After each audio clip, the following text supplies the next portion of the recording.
Hello everybody, it's Maikito. I hope everybody's having a good day and it's had a good day so far. We had a pretty good day. We were able to sweep the money lines. Player prop wise, I believe that was like a 1-in-1 day, but I'll go over the picks as always at the end of the video. But we have a smaller slate when it comes to Sunday. Hopefully we can keep this streak going of having pretty good days. As always, if I do have any added plays, it will be in the pinned comment in this video, either later tonight, but more than likely tomorrow when more lines are out and team lineups are confirmed. That way I know for sure who's gonna play and who's not. So if you do want more plays, keep an eye out for that. And all the pictures that you see on the screen from a data app called Outlier, link for that is in the description as well. You get a 7-day free trial. That's where all the pictures you see are from. That's where I do most of my research.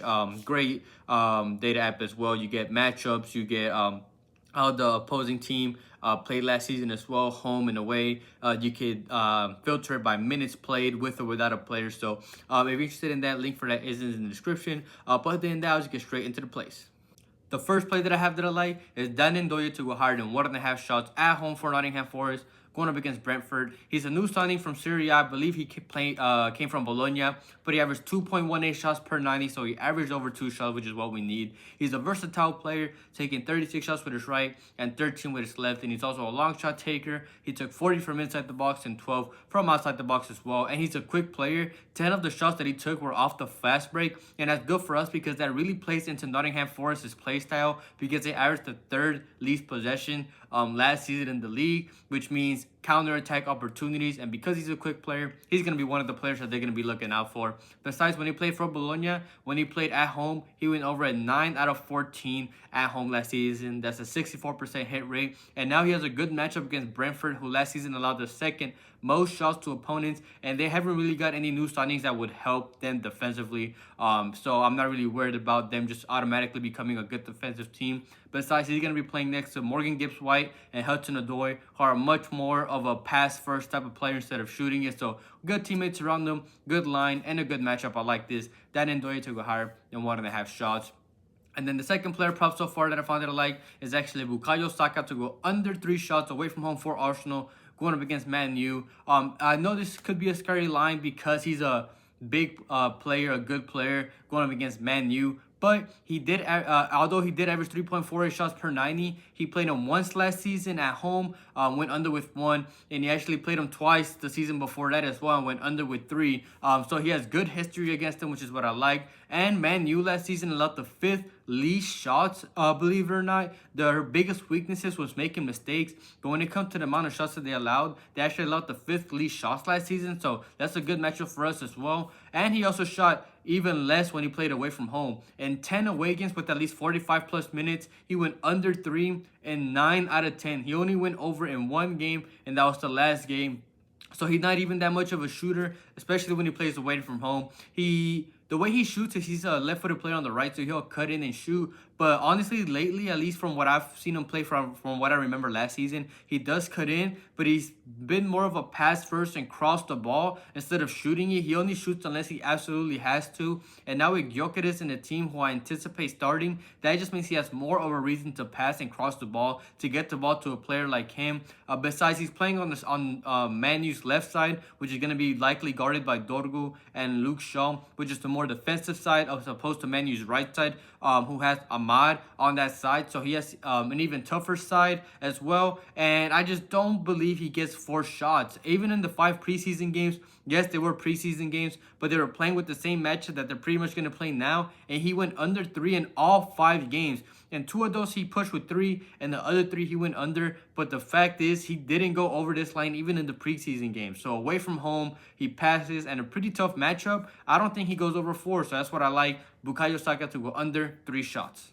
Before I get into the money line play, as always, I really appreciate if everybody just took a second to like the video and comment as well. Again, it just takes a second. It's a great way to support the channel, whether it's just putting a comment in the story support, which I love to read as well, or just asking questions, just like last video. I know a couple of y'all asked and texted me personally on Discord asking what's the difference between shots assisted and assists. Shots assisted aren't on sportsbook lines. They're really, you're only gonna ever find them on apps, fantasy apps like Prize Picks and Underdog. Shots assisted is the player that we bet on passes the ball to a teammate and a teammate shoots from that pass, doesn't matter whether the shot's good, but an assist, the player that passed to has to score. So any questions like that you guys are wondering, feel free to ask in the comment as well. Again, it boosts it out to the algorithm, and I'm more than happy to answer your questions as well. I love getting y'all involved and more interested in soccer. If you're not subscribed, please subscribe, turn on notifications so you're notified when these videos go out to y'all. And I also do let y'all know in my Discord, which I mentioned earlier, which is completely free. It is not a premium, completely free to join, in the description. It is for those that, again, want to just get notified when the videos are out. And there's a lot of knowledgeable people that bet on not just soccer as well, but also all the other sports that you can currently bet on, such as MLB, WNBA, NFL is going to start soon. So all of that, if you're interested in that, completely free, link in the description. And I mentioned all the pictures are from Outlier, so if you're interested in that, link for that as well. And other than that, I really want to thank all of y'all who supports me in any way. We hit day 2 of the ladder challenge, so we're on to day 3. Hopefully we can keep the streak going. I got this slip for a -151, and the first play is in France, League 1. Higher than 1.5 PSG goals, going up against Nantes. They're coming off a close battle in the cup against Tottenham, but they were still able to win 2-2, draw 2-2, and then win on penalties. And although last season when they played them twice, both games ended in 1-1 draws, PSG dominated possession on both games and were really unlucky to score in both games. They scored 2 goals across those 2 games. Again, it didn't go over, but they were projected to score around 5, so they were just unlucky. Besides, Nantes' main defensive starting team from last season are all gone due to transfers. They're not even injured or suspended. They're just not on the team anymore. Zeze, Castelletto, Lafont, Palois, all their key starting defenders are all away from the team. So now they have a new backline that's had no chemistry, no time to play with each other, and they're unproven. And PSG have the same team as last season who won it all. So I expect them to take advantage of this backline, great opportunity against a team that's not proven, and they have no reason to hold back. So I like this higher than 1.5 PSG goals going up against Nantes. And then the second play for this slip is in the English Premier League, and that's Nottingham Forest plus 0.5 going up against Brentford. This is the equivalent of taking Nottingham Forest to win or draw. We just need them to not lose. It is 2 pretty evenly matched teams, but I'm backing the home team. Not only is Mbuemo gone, who has been transferred to Man U, but Wisa will not be playing this game due to suspension. So their whole offense pretty much from last season will not be in this game. They had 50 goals and assists combined last season, and Brentford scored 66 goals in the Prem. So a big majority of their goals that they scored were from 2 players, and they're not even in this game. And Forest essentially have the same team. They for sure have the same defense, and they had a great home defense last season, only conceding 16 goals in 19 home games, so which is pretty good for us.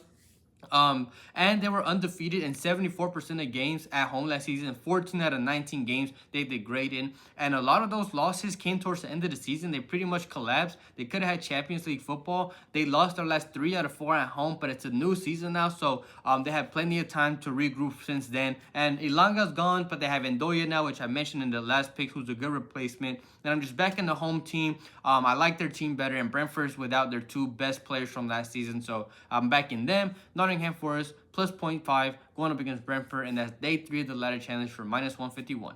Thank you everybody for watching. Quickly going over last video's picks. We're in a row because we swept the money lines. We had 2 money line plays. They both hit. Obviously, I mentioned day 2 hit. Fulham were able to score. It was super sweaty. They scored in the last 30 seconds of the game, but they came through. And then we had Barcelona to score 2 against Mallorca. That hit within the first half, so we hit that play. And then the other one, Aston Villa to win a draw going up against Newcastle.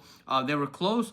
They had an early red card, I believe, but they still managed to not lose, so that came through. And then Charlotte won their game. So we had both money line plays. We swept those. And then player prop wise, Pedro Porro hit his 1.5 of shots assisted line. Even if he took the bump at 2, he still would have hit because I believe he ended with 3. Morgan Rogers did unfortunately miss, and it really had to do with that red card as well. Aston Villa as a team only had 3 shots overall, and then I did have an added play of Rafinha to go over 3 shots. He pushed with 3, so we swept money line, and then player prop wise we went 1-1-1, 1 hit, 1 push, and 1 miss. So we still had a pretty good day, and hopefully we can keep having another good day in this Sunday slate. Like I mentioned before, if I do have any added plays, they will be in the pinned comment, so keep an eye out for that. If you do want more plays, not guaranteed, but if I do see something that I like, I will post it there. Other than that, I hope everybody has a good night, a good day, and we can cash out tomorrow.